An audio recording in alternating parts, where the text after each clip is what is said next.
General McChrystal, or to those of you who have the stunningly good judgment to take courses at the Jackson Institute next year, Professor McChrystal is going to have a conversation with Greg Mortenson.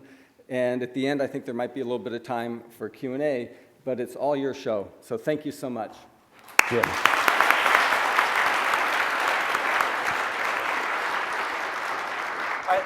I want to start by thanking Jim for letting us do this today, and thanking all of you for being here, and all 20 people for my seminar.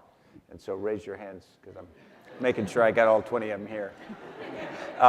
Credit. Yeah, exactly. No, this is basic credit. This is to get the solid C, I promised you.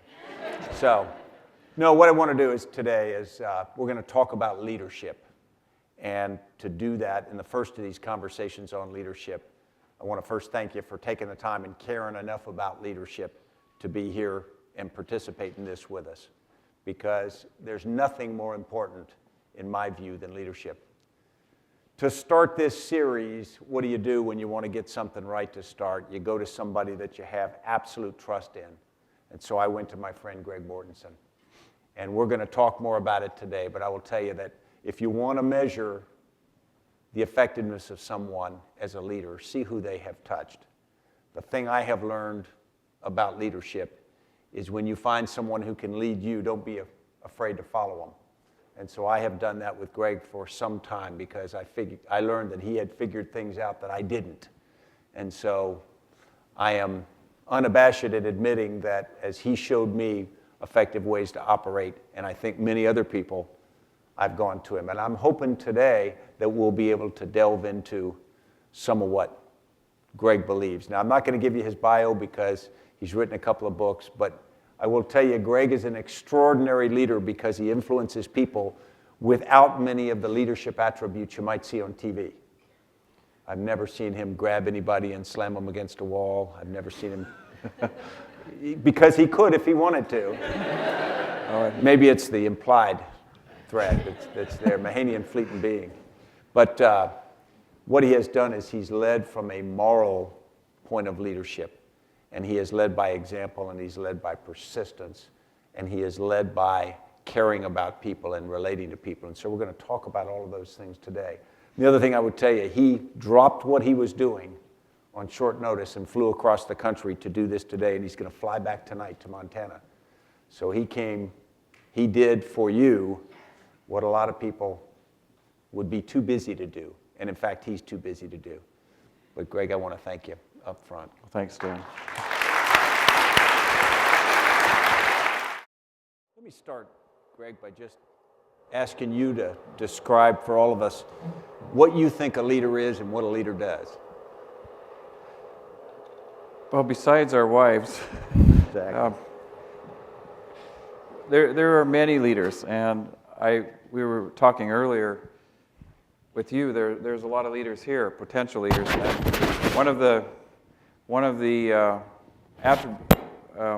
those of you who are going to Yale or other universities, part of your leadership experience is not in what you're learning, but in the connections you're making. And your ability later on to go on in the world is through building relationships.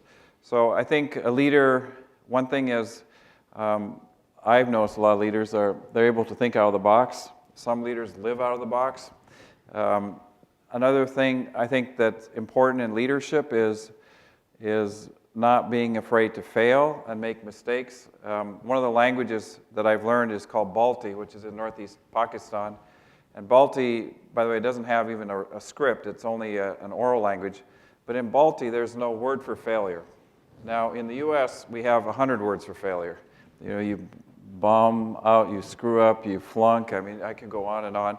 But imagine, in one language, there's no word for failure. The closest word for failure in Balti is comparable. What it means is you've reached a fork in the trail, like a fork in your life. So, as I see in the U.S., when we form strategic plans, we form, budgeting and stuff like that, but we don't factor in that this world is a very dynamic, fluid world. We live in every day things are changing and happening and not happening.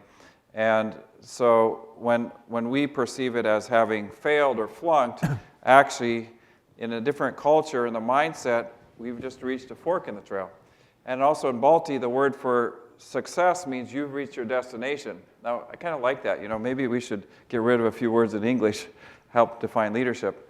And then the other thing is, there's some other things, but one thing about leadership, too, is that I learned from you is I often thought of leaders previously as somebody in the back pushing things forward or somebody in the front with a rope pulling things forward.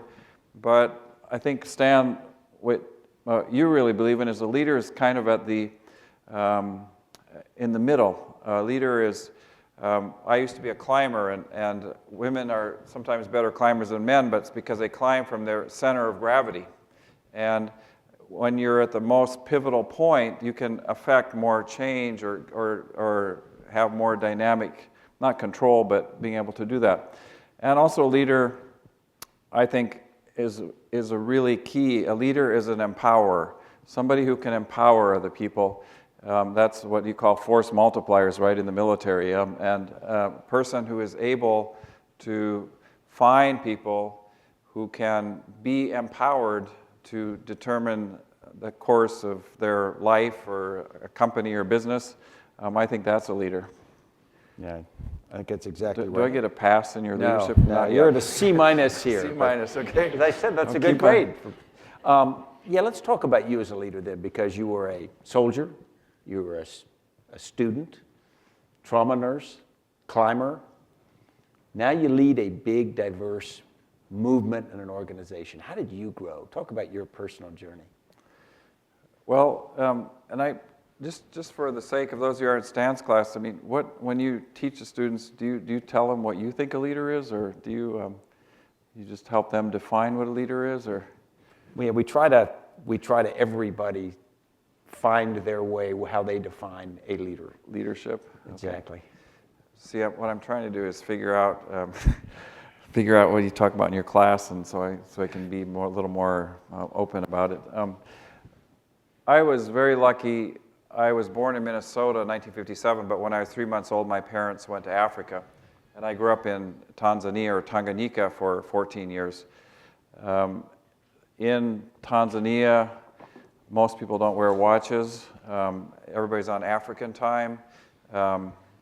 I grew up in a very diverse environment. I got to go to school with Muslims, Christians, Jews, Buddhists, Hindus, Sikhs. And as a child, we used to roam around in temples and mosques and synagogues and churches, and there was a lot of also celebrations. Kind of cool, every day is a new holiday for a different faith.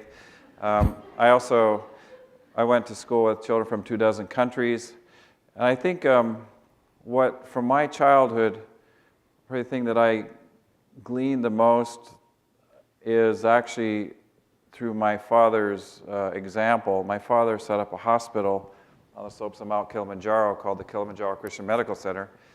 And my father worked very hard to get a hospital started. And one thing that he did was to make it a teaching hospital. He said, a hospital on its own is worthless if it can't teach the people themselves to help themselves.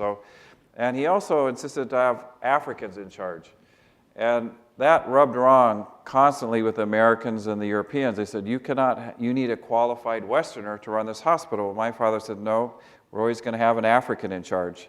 That's kind of similar to what you did in Afghanistan. You've always put the local people in charge.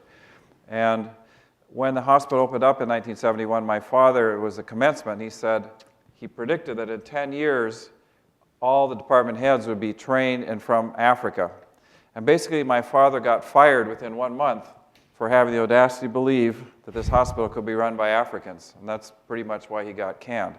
So we came back to the States, and my father unfortunately died from cancer, but 10 years later, 1981, we got the annual report from KCMC Hospital, and every single department head was trained and from Tanzania. And even today, 40 years later, you could look at the Kilimanjaro Christian Medical Center, every single department head is from Tanzania. And so what that, to me, is an example is, all of us, I think we have an innate desire to help people due to our conscience or our intuition or out of guilt. But if we really want to help people, we have to empower people. And empowering starts with education and also, I think, leadership, again, is ability to be able to empower people. Yeah, it's A B plus or B minus? We're working on it. Okay. Do you get pass or fail, or do you get a grade, or? No one's passed yet. Oh, no one's passed. Well, they showed up at least. Exactly. That's half of it. No, it's interesting because when we evaluate people in different cultures as leaders, often there's a big gap. They look differently, they groom differently, they have a different language, they have different habits, and I know I had to get used to dealing with someone as a leader who operated very differently than I might operate. Let's talk about that for a second. Particularly in Afghanistan and Pakistan, describe what a leader might be like, a typical leader in a village in Afghanistan. Well, one of the observations that I've made or I've been able to experience is women, we often perceive them as very oppressed. And in public, they seem demure and they're walking around like this and they can't go in the bazaar, etc. But if you go into that compound or house, you definitely know who's in charge. It's the matriarch, the woman. Same thing in my house, and I don't know about your house. The woman is in charge. This isn't, I'm talking about the household, but some of the cultural attributes that I think, specifically in the tribal areas of Pakistan or Afghanistan, one is the leader is able to, somebody who can galvanize the people. And it's not a post, but it's somebody who's able to get consensus or able to, another thing that Westerners have a hard time understanding is, like in Afghanistan, especially in a conflict, people change alliances overnight. But what it is they've been fighting for 2,000 years, so survival becomes more important than winning, survival. And survival is making your alliance with the person who is in power or perceived to be in power. Another thing that a leader is able to do is, I'd say, become somewhat like a chameleon. And what I mean by that is that leader can go into a foreign environment that's not he's familiar with, and he'll immediately start looking at how people sit, how they're posturing.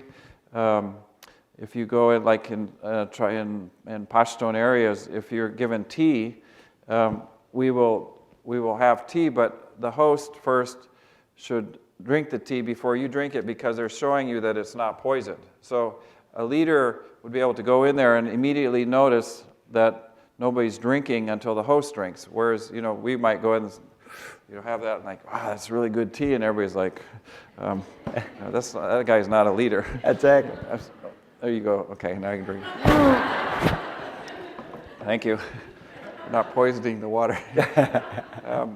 And I think also, maybe you could help refine what I'm saying here, but from the time a child grows up, and this is also in Africa, where I grew up, or Afghanistan, Pakistan, and in a village, every child from age 3 or 4 has a chore. The youngest kids might have to get kindling wood for fire. The girls have to walk 2 hours to go get water. 2 or 3 boys are given responsibility for all the sheep and goats in the entire village. Imagine the entire wealth of Yale depended on 3 freshmen, guys, for the day, protect them against wolves and Harvard predators and everything else. And what that does, the responsibility is huge. And over time, the people who collectively know how to best get everybody to do chores, but it's kind of like a beehive or something. Everybody has a tiny part, but if one bee doesn't do their job, the whole beehive can disintegrate. Are you familiar with how bees find a nesting area?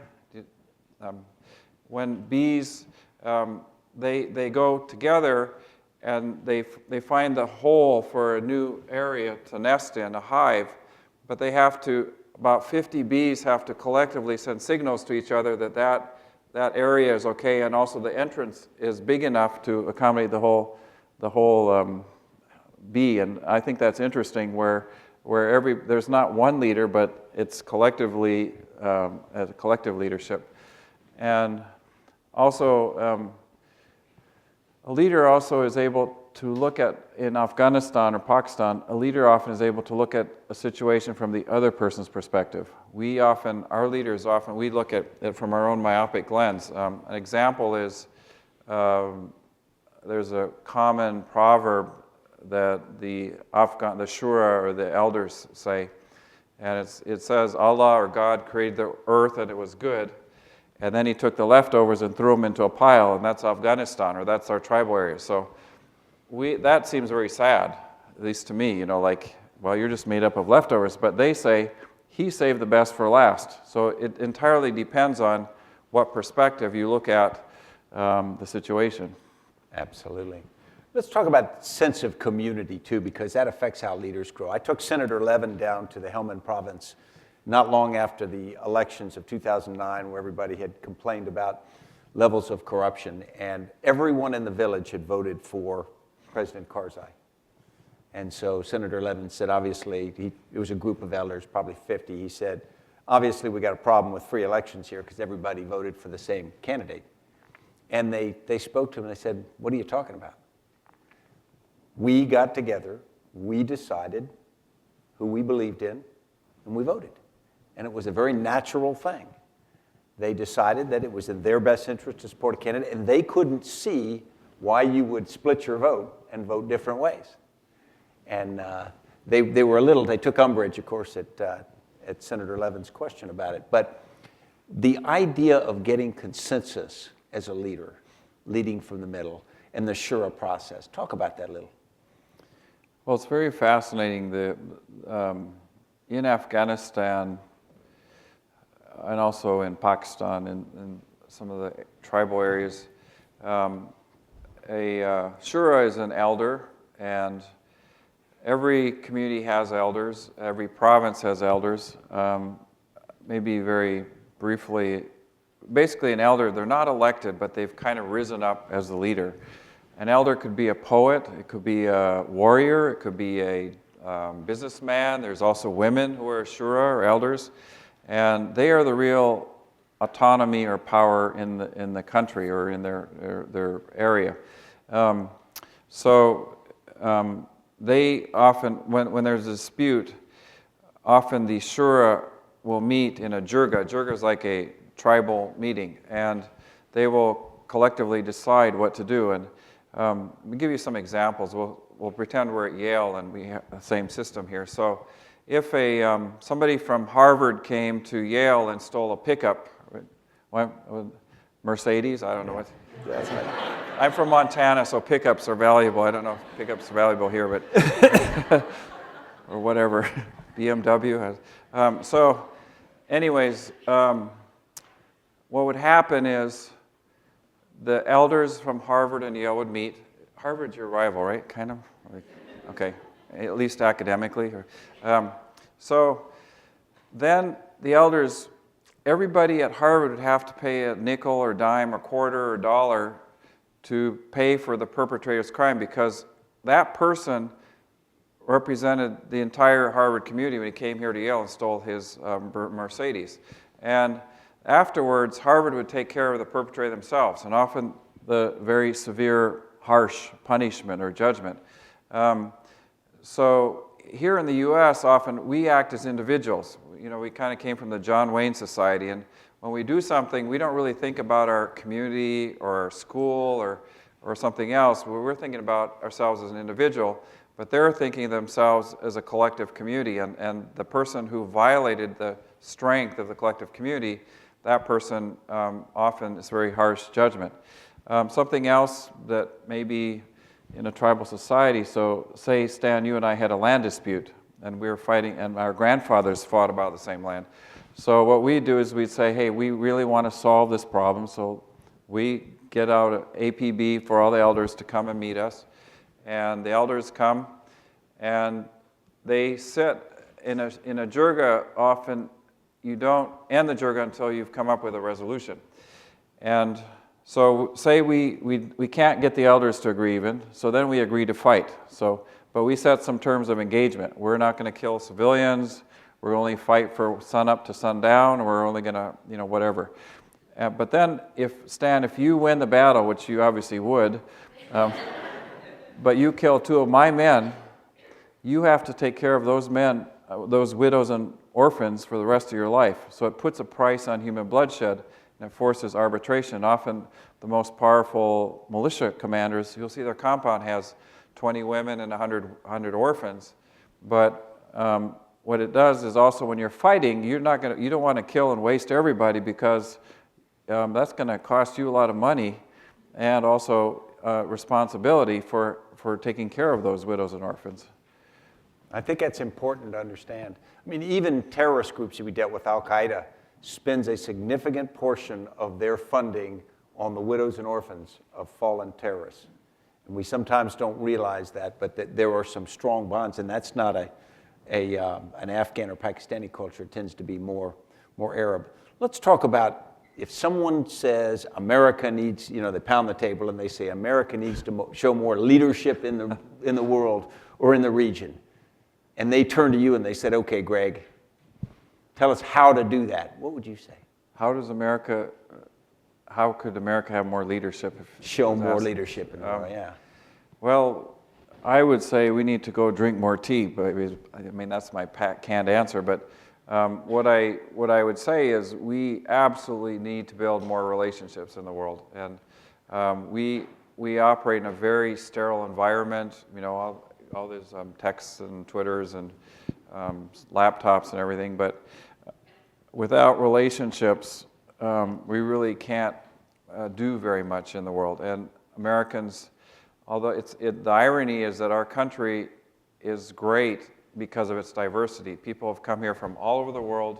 We've created this incredible country, visionary country, but yet now we're having problems building relationships around the world. And I encourage kids, students everywhere. A lot of you have parents from other countries or you're from other countries, but I don't know if you agree with me, but I think that is where the U.S. is really faltering. For example, Afghanistan, we put a lot of attention on Afghanistan, but Afghanistan, from a tribal perspective, it's a regional problem. People find it absurd that we don't have any diplomatic dialogue with Iran when we're trying to solve the problem in Afghanistan. They also find it absurd that we're not involving the countries around that country to help put pressure as a collective community. So, and I'm just speaking on behalf of the people there, but relationships is a key, I think, where America could use more building relationships. And the irony is, some of you wonder why that I spend time with the military. First of all, I'm a veteran, and if you read 3 Cups of Tea, you'll find out actually I was fairly critical of the military after 9/11.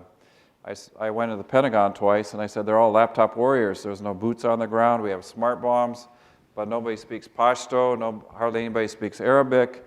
We don't have relationships. But I can tell you what I've seen in the last decade evolve is probably of all our government entities, the military has put a huge priority on building relationships, and they really get it and understand it. And I've been able to see this unfold over the last decade since 9/11. And our top military commanders, most of what they do is go around the world and build relationships. I think one of the good things that President Obama did when he came into power is he kept, like Secretary Gates, Admiral Mullen, Admiral Olson, and other people, rather than change everybody, he kept people who had relationships over there. A little bit of that happens also in the State Department, but pretty much, all of our ambassadors were changed after most of them after a new president comes. And when you're throwing away these people who have amazing relationships with a country. Absolutely. What I'd like to do is open it now for questions from any of you, and if you'd come up to the mic and we'll take a shot at it. Or ideas, or ideas. Criticism or suggestions? No criticism. Oh, that's okay. A good leader has to take some good criticism too. Exactly. How's it going? Sam Teicher, I'm an undergraduate here. And I was wondering, from both of you guys, how you thought soft power could be used with regards to sort of the cost benefits of spending with your types of schools versus sort of more, I don't want to use the word extremist, but extremist madrasas. You want to? I can start. One of the things, interestingly, I came to believe is we probably should have funded madrasas inside Afghanistan. Now, that would be a very difficult thing to do. But if you look at a madrasa, it's a way for people to get a greater understanding of the Muslim religion. The biggest problem with extremism typically is people who are not schooled in the religion. And so you had very, very narrowly focused madrasas, typically in Pakistan, funded from outside, that produced students who were extremists. And in many cases, they were memorizing the Quran in Arabic, but they didn't speak Arabic. And so the meaning was entirely up to someone who told them what it meant. And of course, that person could spin it any way they want. So I think the idea, to me, of soft power is empowering people with knowledge. It's empowering people with the ability to help themselves. Now, there are times when you need military force and other things as well. But at the long term, I think the best thing we can do is empower people. And I certainly defer to Greg on. Well, I agree with, a madrasa means a school. And 99% of madrasas are like a catechism or bar mitzvah or that kind of learning about their faith. But one of the things that we do in all our schools is, in addition to, we basically teach 4 languages in addition to their native tongue, which is Arabic, English, Urdu, or Pashto, or Dari, or whatever language, or Farsi. But we teach the kids how to read, write, and understand Arabic. And that's the difference between the madrasas that propagate violent ideology is, as Stan mentioned, they do not know what they're reading. And in the Holy Quran, nothing says girls can't go to school. The worst 2 sins in Islam are killing of civilians and suicide. The first word of the revelation in the Holy Quran is Ikra. Ikra means read.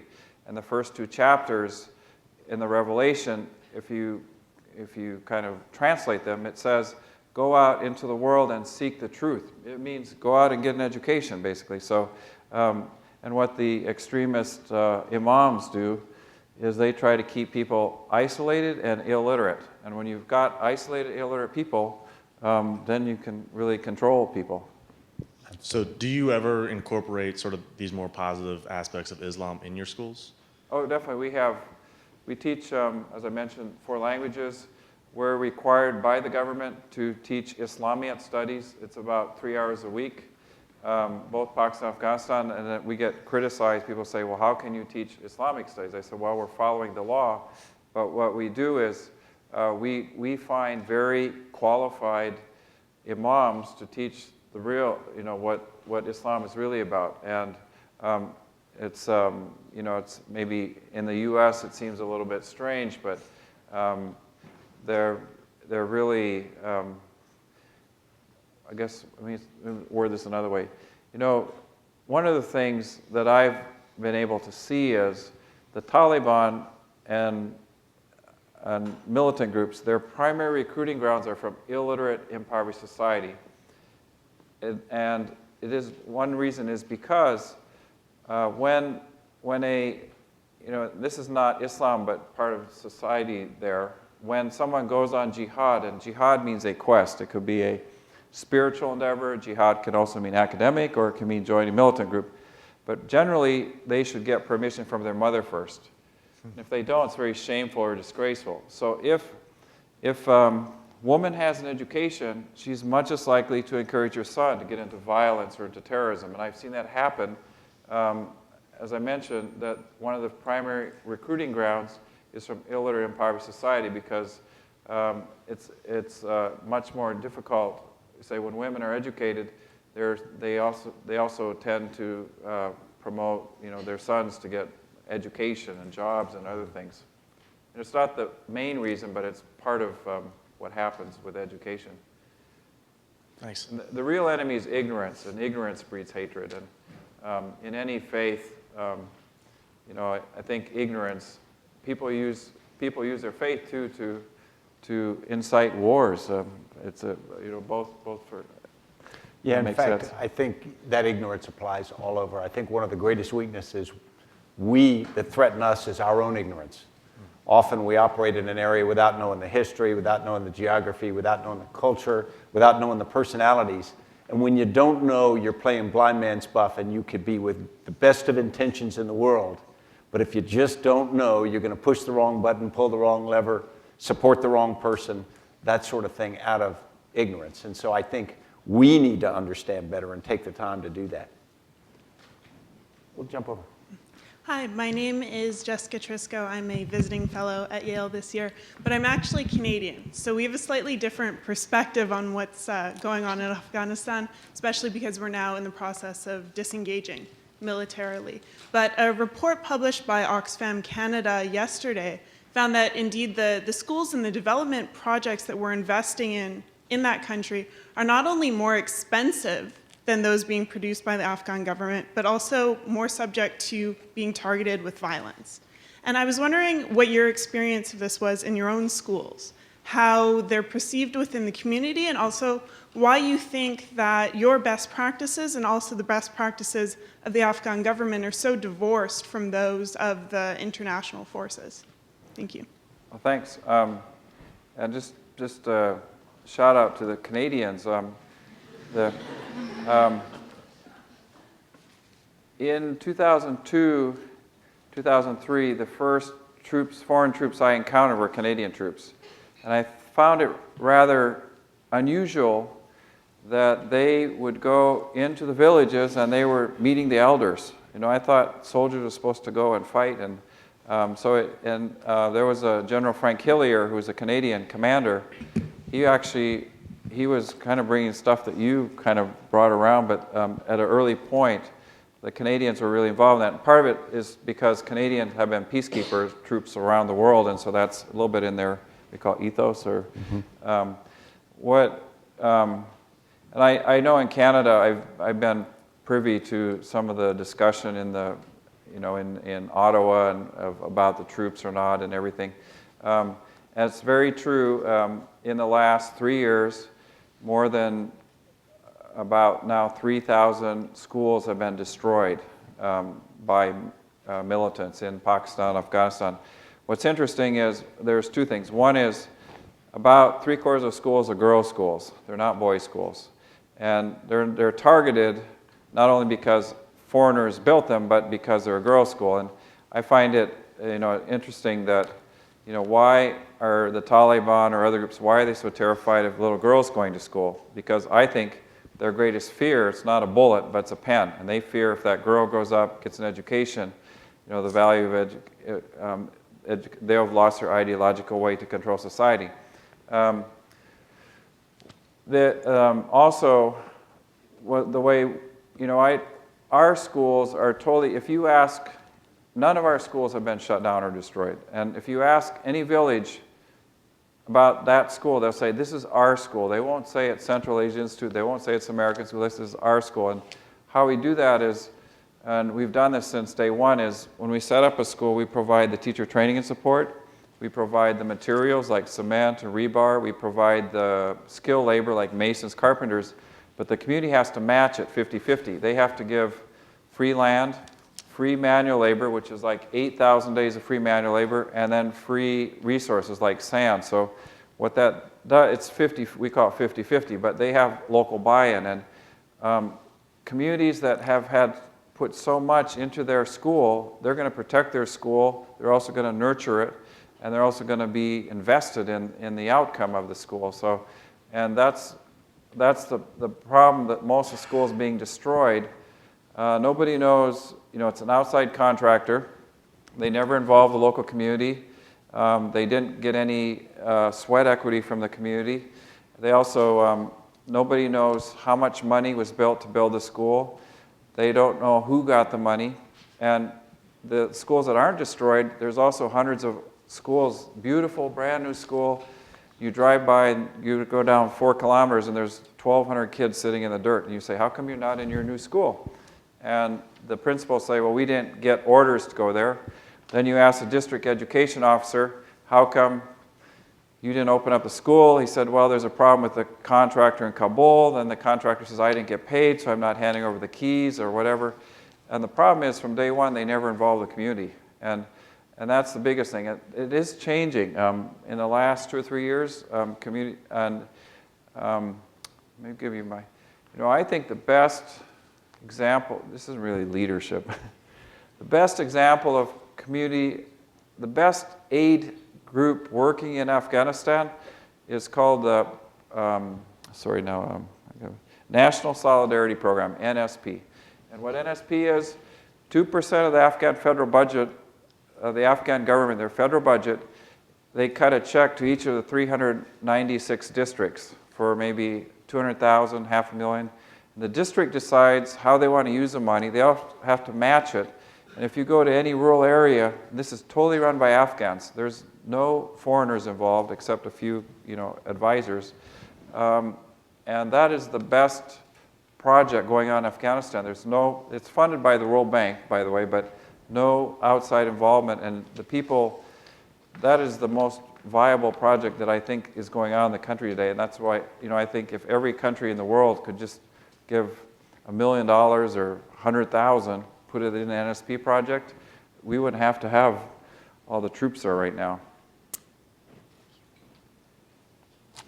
Absolutely. Okay.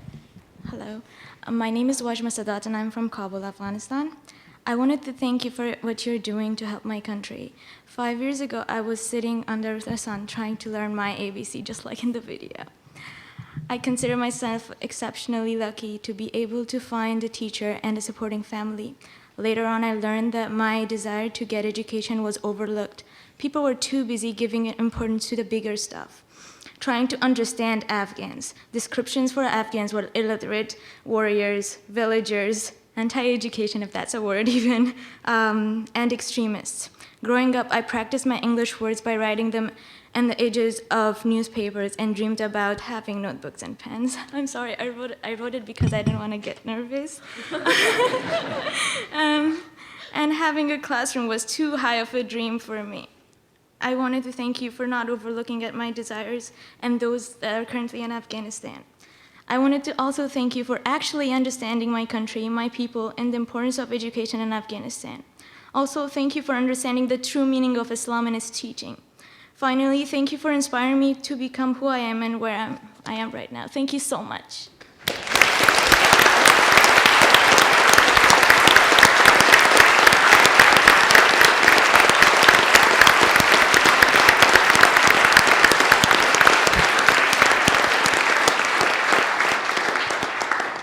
And I think she can come up here. Exactly. She's a leader.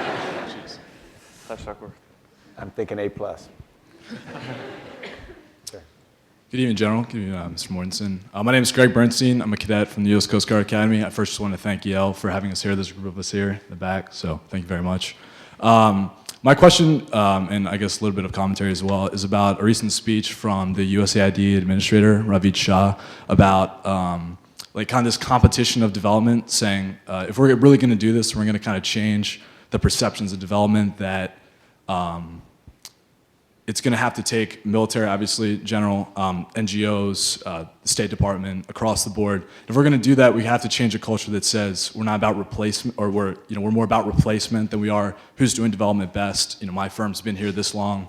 I'm investing this kind of money, and when you get to more of an idea of that, our whole point is to replace. To be replaced over time, right, by local institutions. So how do you think, General, and also Mr. Mortenson, that we get to a point where we're about replacement and we're not necessarily about this competition of development? Thank you.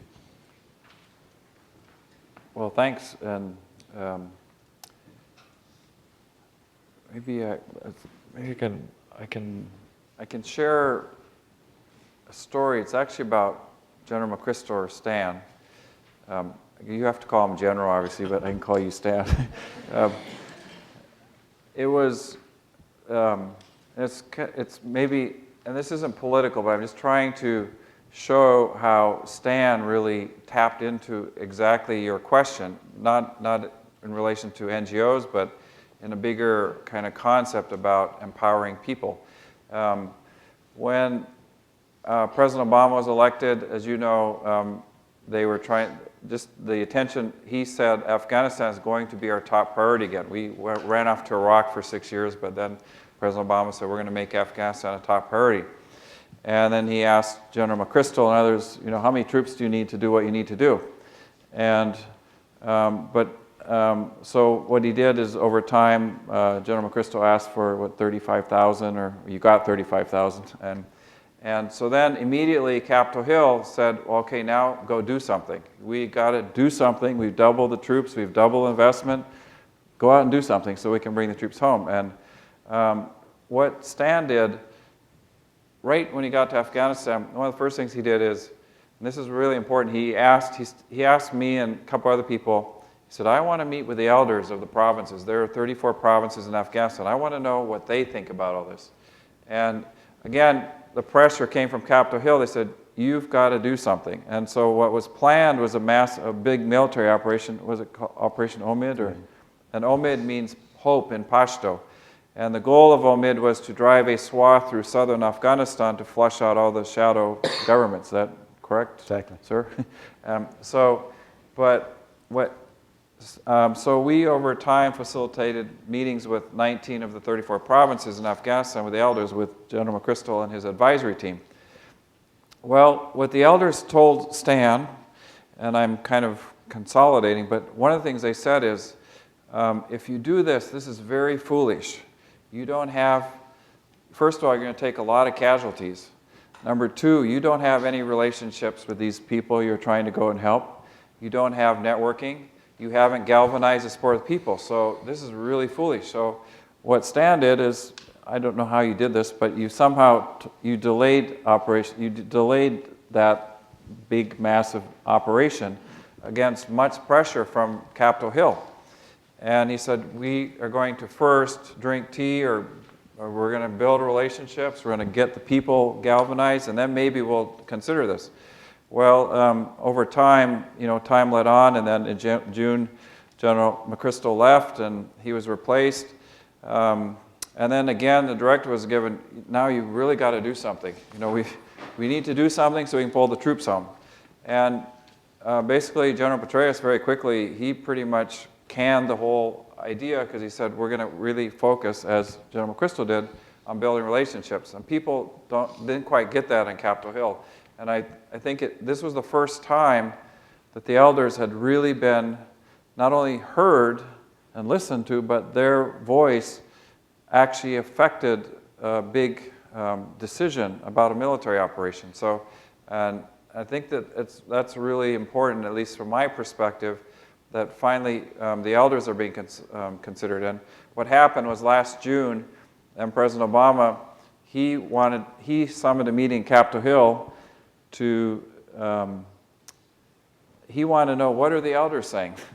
Now, the irony is he asked the military to tell him what are the elders saying in Afghanistan. Now, if I was President Obama, I would have Skyped the elders at least, but he didn't have the technology you guys do, I guess. But and then the next month, July 2nd to 5th, guess what President Hamid Karzai did? He decided, I better listen to the elders. So he summoned a big meeting. It was called a peace conference, but basically he wanted to copy what General McChrystal and what Obama had done. So 1,200 elders went to Kabul, and there wasn't too much, there was a lot of talking, but that to me really represents the integrity, as you mentioned, the good Afghan people, that really the solution is their solution, and they can do it, but we have to, we're there to empower them, and to help them. We're not there to tell them what to do, how to have peace. Does it make sense? I didn't answer your question directly, but I gave you an example. Yeah, let me jump on that, because I think the Central Asia Institute's effort to build schools is really a microcosm for how you need to help any region or people, and that is empower them to help themselves, but hold them responsible to do that, which means you have to engage them, and you have to give enough help to let them do things they might not otherwise be able to do, but not so much help that you are doing it, because the old axiom that says if someone gives you something, the first person you hate is them, because you grow to resent that. Any dependent relationship has that. I think what happens is This is difficult because people with all good intentions, honest and idealistic, are in a position where they want to have progress as rapidly as they can. A counterinsurgency is a struggle for the soul of the people. The insurgents are trying to create a situation where people think that the government cannot provide security, economic hope for the future, justice. The government is struggling to try to convince the people that they can provide that. Insurgencies normally go on a long time because that struggle takes time, and yet anyone who's paying a lot of money and bloodshed and whatnot wants it to end as quickly as possible, as anybody would. So something that takes a long time, there's great pressure to do it more rapidly. And so as you try to do it more rapidly, sometimes you do things in a way that actually can be counterproductive. You put too much money into an economy and you create inflation, or you create disproportionate wages. We have a lot of cases in Afghanistan where teachers, doctors, and other professionals leave that profession because they speak English and they become interpreters or drivers. And of course, that at the end of the day actually undercuts progress because they're critical to the nation. So it's this push, do it quicker or get it done right, and they can work against each other, even with people all trying to get the right outcome. There's no evil on that side. It's just competing requirements. And this is something I think people don't always understand. That's why Greg's model is so effective, because it's durable. And I think it really gets to the heart of it.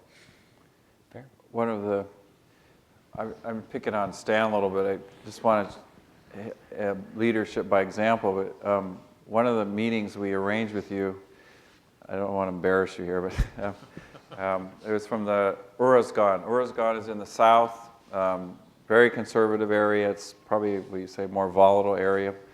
So the elders really wanted to meet Stan, and so finally we had a meeting, and Stan had it in his back patio behind your command center.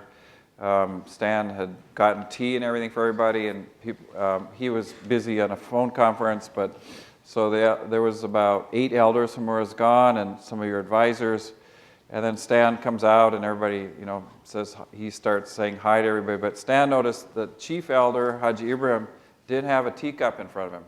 And, everybody else there was busy drinking tea and everything, but the first thing Stan noted is Haji Ibrahim does not have a teacup in front of him. He kind of went like that, and your sergeant immediately ran and gave a cup of tea, but that changed the whole outcome of the meeting. Haji Ibrahim today is one of the champions of education in Uruzgan province, and it had nothing to do with what you talked about. He basically wanted more armament, and you said, well, we have to talk about this some more, but because immediately when Stan came out, he noticed that Haji Ibrahim didn't have a teacup in front of him.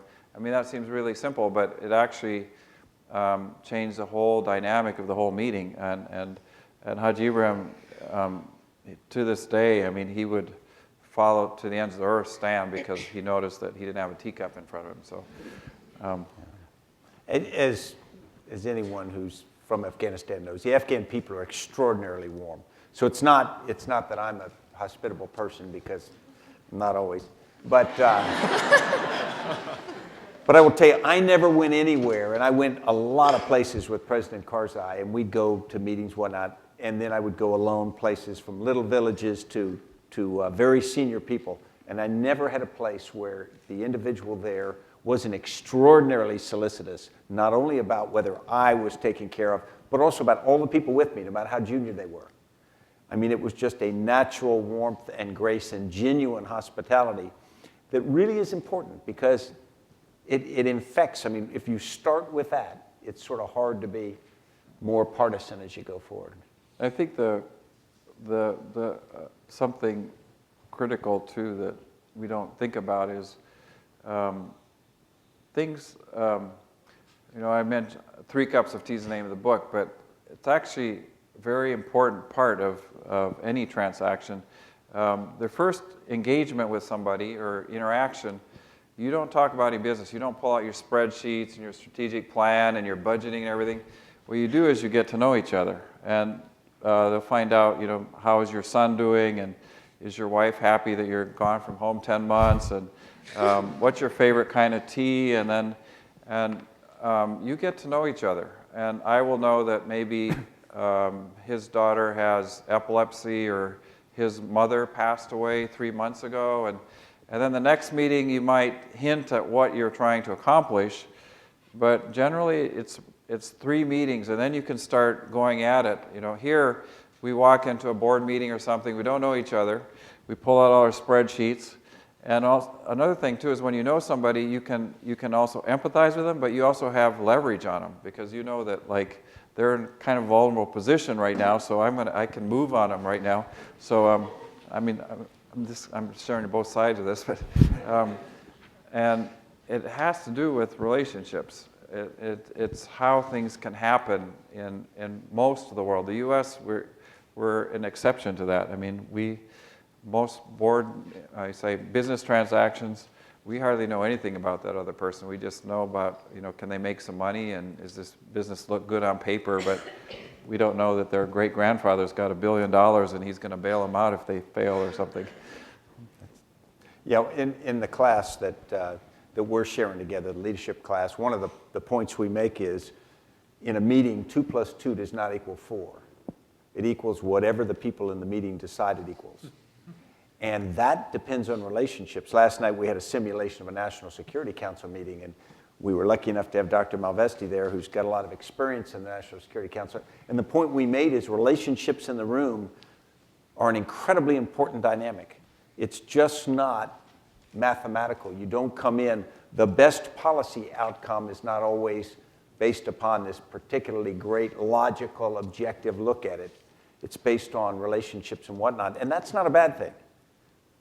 But it really underpins how important it is that you develop integrity, you develop real, durable relationships with people, because that's how things get done. Not nepotistically, but trust. Because at the end of the day, it is trust. And I think that's what you have built so amazingly. Should we jump? Yeah. Sorry. My name is Julia. I'm an undergrad. And I guess I have 2 related questions on sort of our role in Afghanistan as outsiders.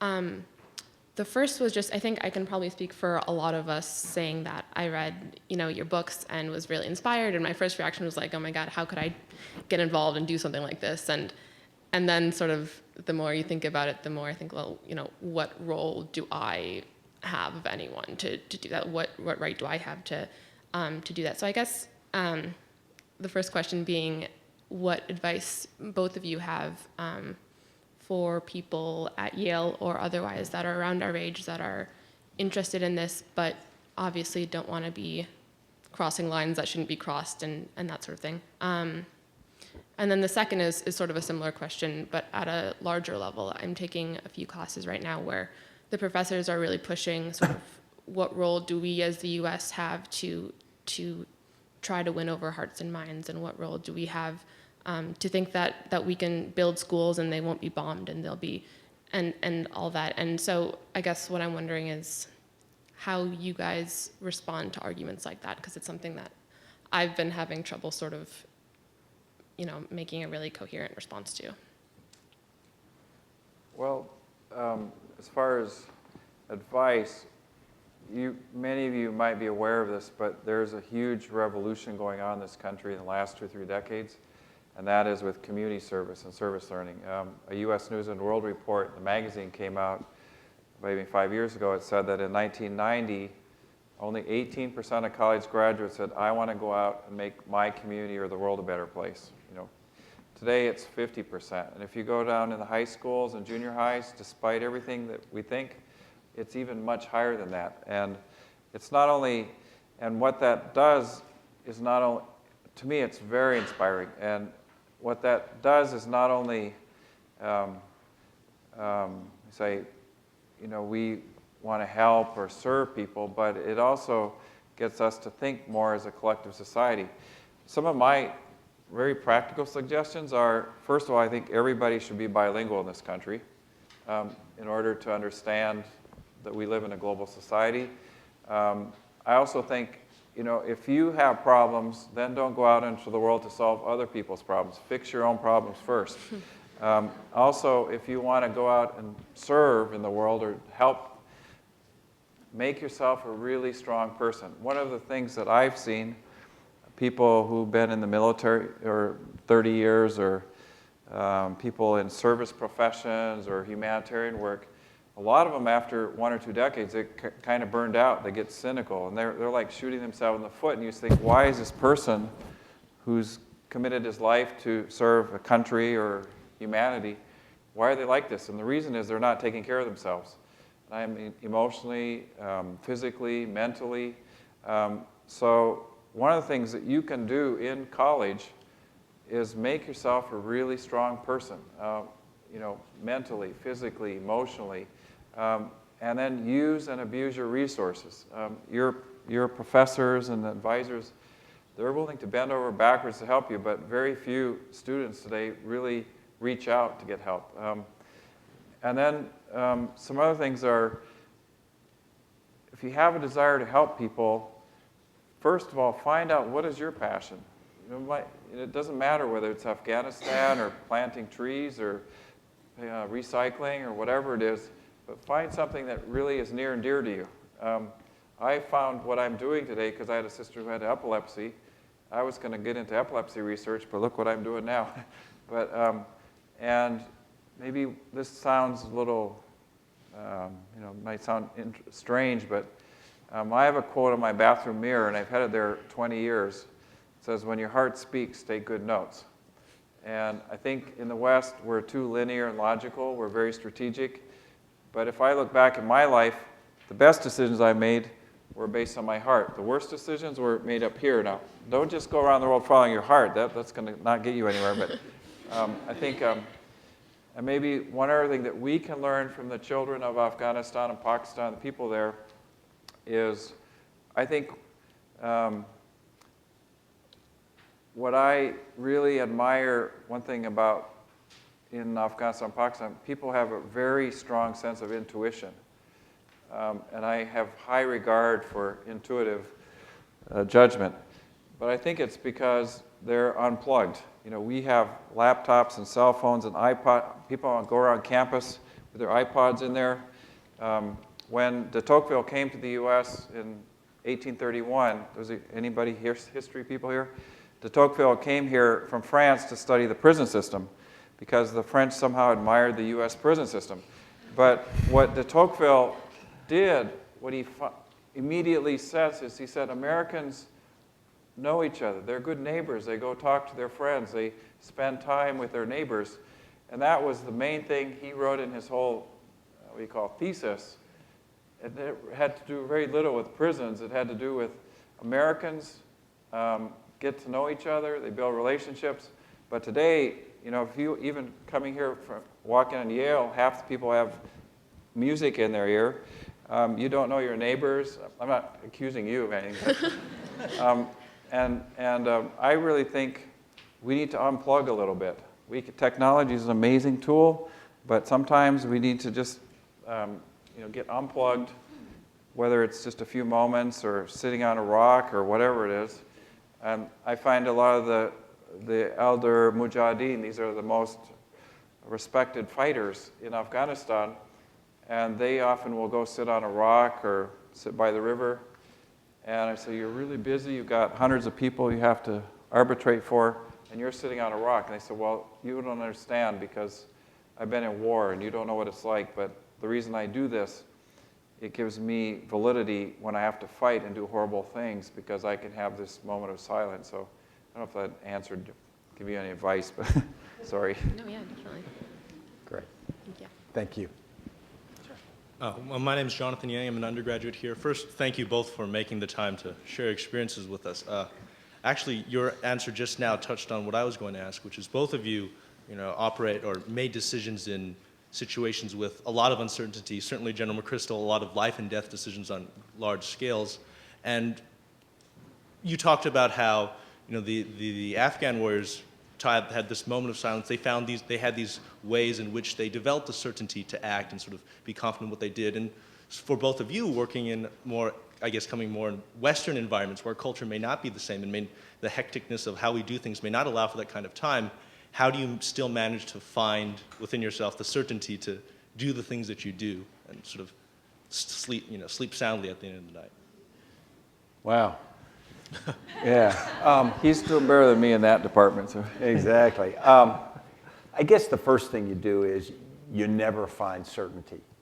Almost every decision you make, and particularly the longer you go, the more they become uncertain.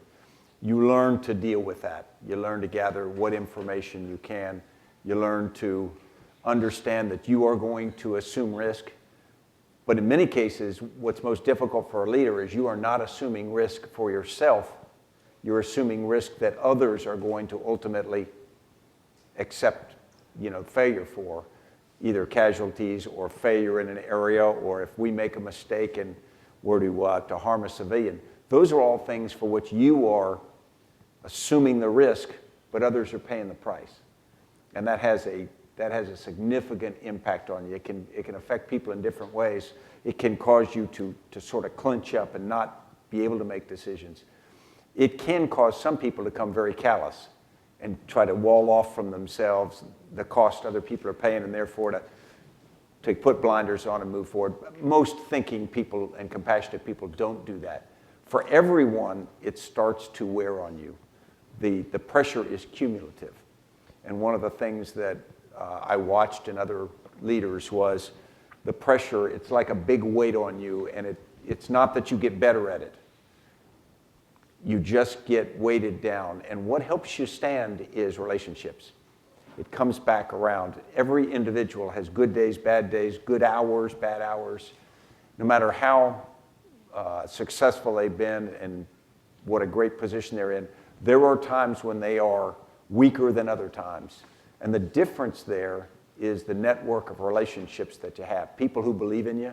It can be family from far away. It can be comrades up close. It can be cross-cultural relations where people just believe in you. And I've become a great believer that you establish a web of those relationships. And that's what helps you do it, because there's no way you can make the job easier or the task easier. It's just you can make yourself a little bit better by realizing you're not a lone actor. Nobody's that strong, at least nobody that I have met is that strong. Want to add anything? Well, I think just having one thing that I've been blessed is I've been able to meet a lot of leaders, whether it's political or people in leadership positions. And I don't know, Stan, about you, but a lot of them do mention that they feel it's kind of lonely there. Also, it becomes more difficult sometimes to, as you try to push something unfamiliar with people, feelings go very deep, and then to pull, it becomes lonely, and how those people, they'll say the same thing that Stan just mentioned. The only thing that really keeps some people going is their little network of their friends or the people who are really going to help them see that vision. And another thing is, maybe you could reiterate on this a little bit. A leader, as I mentioned, also somebody who's not afraid to fail or make mistakes. And sometimes I think people, we don't know when to quit when we're failing. We keep going on, and but we really need to stop, whether it's a business or a military operation or in some kind of humanitarian endeavor. Sometimes what you envision and what you've worked for, it's not going to work. And how many failures does it take before you stop doing more harm? Because sometimes you cause more harm than good. So, I think that's a really important point you mentioned about relationships. Sometimes you do fail, as Greg said, and you just gotta admit it. We have tried this, we failed, and it might be your failure. And one of the things I think leaders have got to do is come to grips with that, because failing and being a failure are two different things. You're a failure if you don't pick yourself up and move forward, because people are relying on you. And sometimes you're going to fail, and sometimes you're going to fail kind of publicly, and sometimes you're going to fail very painfully. And really, I think the measure of a person at that point is how well they pick up and move forward, because that's when people need them. Thank you both. Thanks. So my question was very similar to his. I was going to ask you about the difficulty of making the difficult decisions, and I was wondering if you might be able to simply illustrate a difficult decision you've had to make in your careers from your own life, and give some, personal discussion of the thought process you went through and what made it difficult and how you dealt with it afterwards.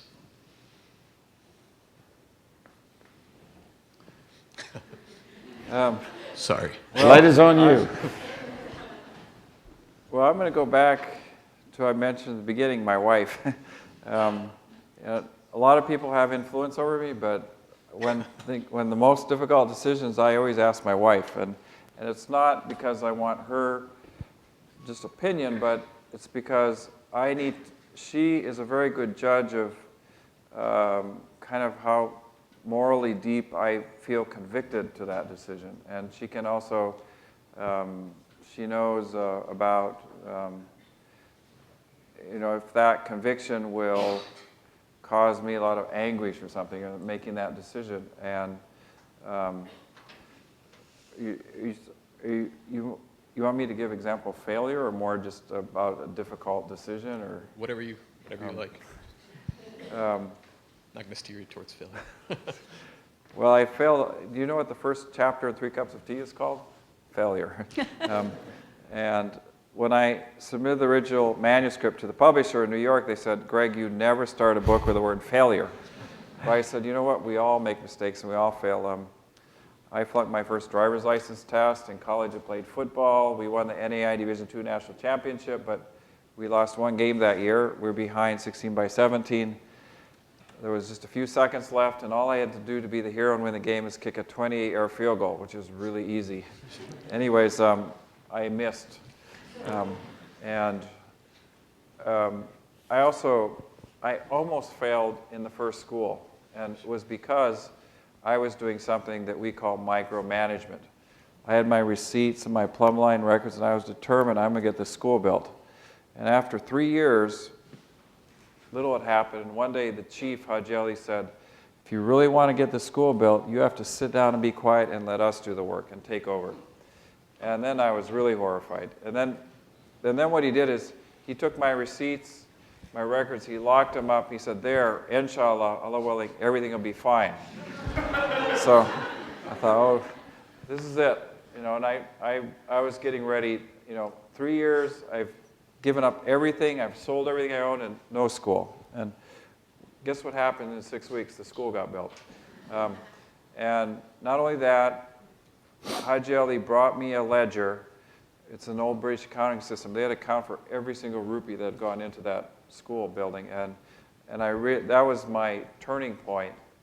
I was on the brink of failure, and I realized that I was there to just empower the people. I had very little to do with the school getting built, and I'm very fortunate that an old man, illiterate man, who chews tobacco and drooling, and he had, his hair is all frizzy, but he was the guy who said, you need to sit down and be quiet, and we're going to do this. And that's pretty much why now we're able to do what we do. I'm just a cheerleader, and it's the people that are doing everything. Yeah, I'll jump on that as well with two, because sometimes things that seem like difficult decisions are really not as difficult when you back away.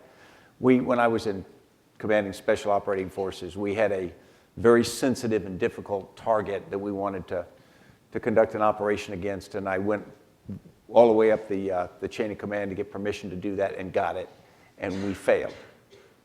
And with a significant loss in credibility for the force.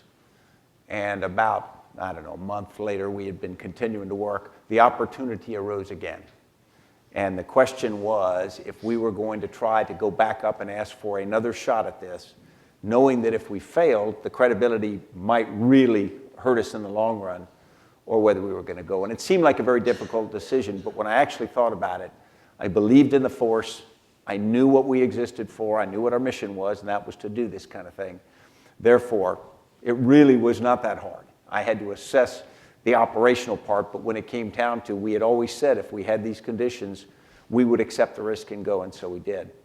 Clearly, the most public, difficult decision I made was offering the president my resignation. But when I really backed off of that, it wasn't a difficult decision. There was a situation when the press was reacting to the Rolling Stone article, regardless of how I felt about the correctness of that article. At that point, the furor was enough to make the president's job more difficult and threaten our mission in Afghanistan.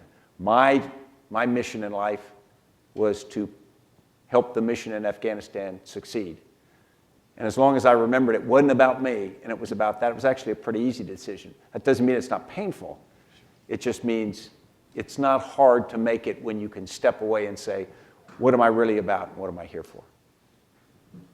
Thank you very much. Ma'am.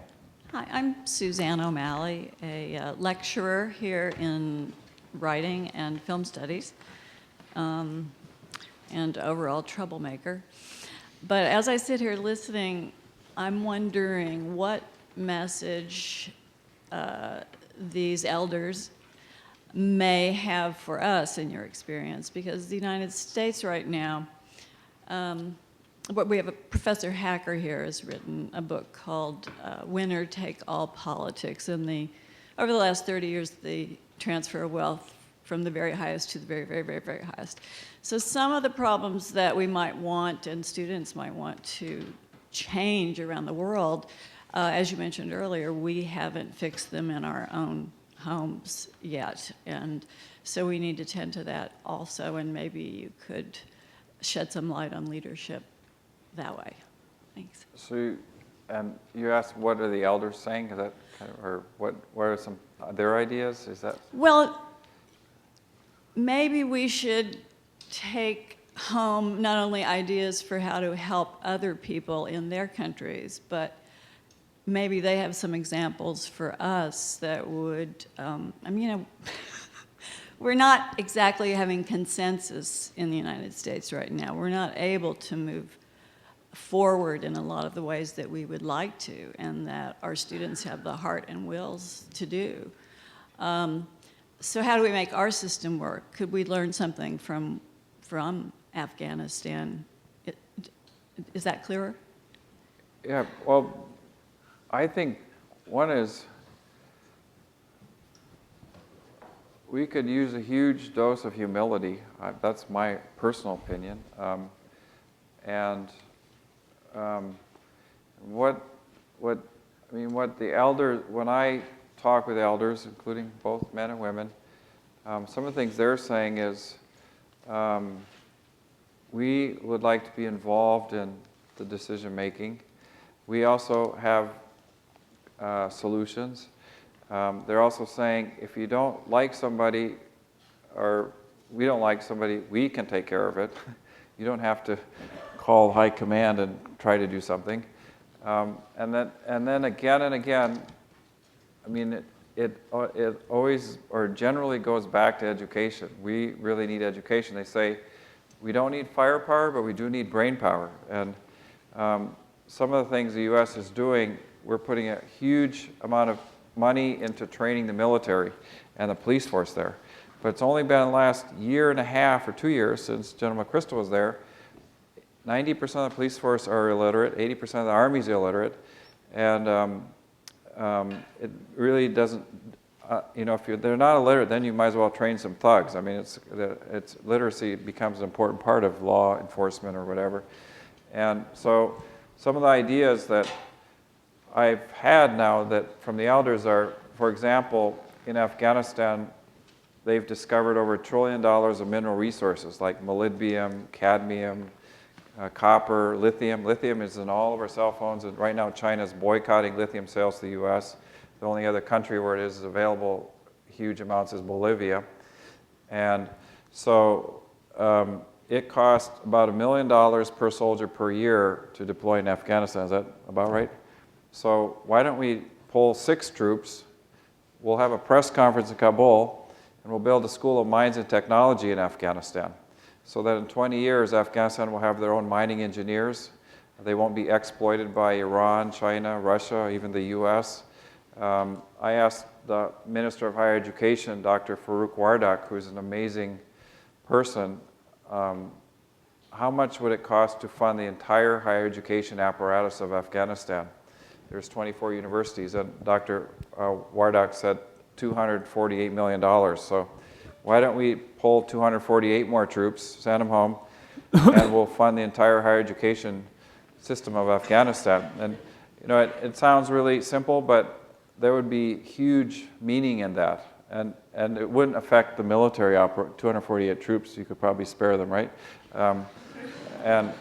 But again, it has to do with just visible, tangible ways of really showing the people that themselves that we really trust them. And I don't know, all these ideas I get from the elders. These are from talking. These aren't my ideas, and I don't know if that really answered your question or not. Or did you want to? No, I think it's great. I think you should work on the U.S. budget. Yeah. Absolutely. Schools. I think we're really over time. Let's take these two questions and then we'll wind it up. Okay. Thank you both for speaking with us today. My name is Luke Bland. I'm a senior at Yale College. You've both spoken a lot about relationships and interpersonal leadership on an individual level. I'm curious if you think the dynamics change when you reach the institutional level. Does the institution of American society or government or military need to show leadership to the Afghan people? What does that mean? And what are some ways perhaps that the Afghan government can do a better job of leadership for its own people? Would you mind answering that question? How can do you mind? How can the American government show leadership to the Afghan people? Would that be all right if she Absolutely. asked? You're from Afghanistan, and what things do you think the U.S. could do to show, maybe not to show leadership, but to really empower the people? Is that all right? Absolutely. I thought she'd know better than you or me. We should have had her up here at the beginning. Okay, yeah.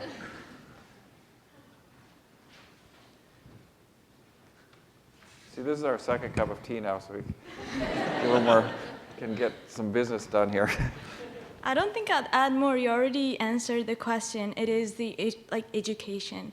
Lack of education is why people don't have hope. I mean, talk about, a 16-year-old boy who exposed himself on a street. Why? Because he doesn't know how to read. How is he gonna judge what's right and what's wrong? So whatever he does is because somebody tells him who also doesn't have education. So the